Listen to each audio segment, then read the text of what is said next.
Bonjour à tous, ici Alex Lekenshi. Dans cette vidéo, je vous parle de pourquoi lire Ayashimon. Ayashimon, c'est un manga qui est prépublié dans le Weekly Shonen Jump depuis novembre 2021. C'est donc tout récent. Il y a actuellement seulement 7 chapitres de disponibles. Ils sont d'ailleurs sur scantrad.net en français.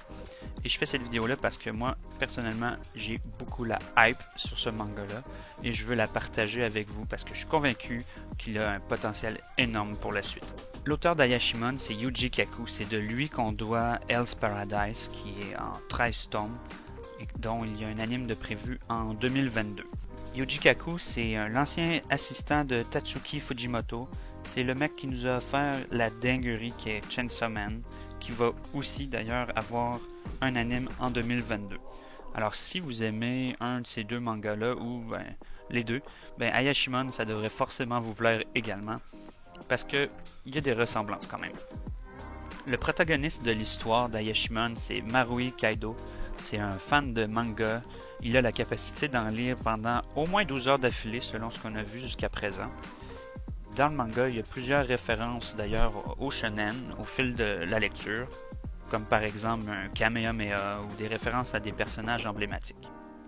On présente au début de l'histoire l'entraînement de Marui qui l'a mené à devenir très fort, peut-être même un peu trop pour un humain normal.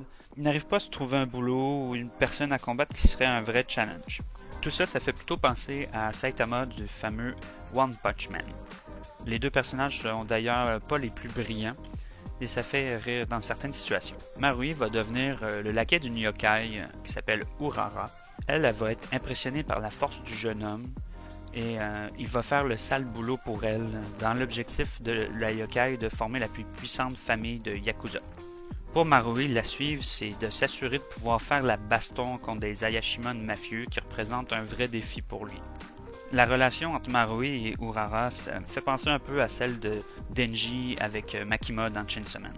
Il y a un rapport de pouvoir clairement entre les deux. Il se fait traiter même comme un chien en fait. Je dois mentionner aussi deux autres personnages qui risquent de prendre plus d'importance dans la suite de l'histoire, qui sont assez intéressants aussi.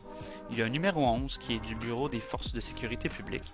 Il fait penser un peu à Satoru Gojo, un personnage qui est au-dessus de ses affaires. Par contre, contrairement à Gojo, il n'y a pas de relation entre élève et enseignant. Il y a aussi Ten, qui est un yokai mineur qui est, je dirais, sans défense, qui a peur du danger, puis qui est assez même pleutre, je dirais. Il fait penser à Zenitsu au début de Demon Slayer. On va voir comment le personnage va évoluer dans la suite. J'en dirai pas plus que ça sur l'histoire du manga, puisque je vais vous laisser découvrir la suite et qu'on est juste au chapitre 7, donc au tout début de l'aventure de nos personnages. Je fais cette vidéo-là pour vous inviter à embarquer avec moi dans la hype de Ayashimon. Marui, je le trouve bien badass, puis j'ai hâte de le voir progresser dans l'histoire. Je suis sûr que Yuji Kaku va nous pondre un chef-d'œuvre. Merci à vous de votre écoute. À la prochaine.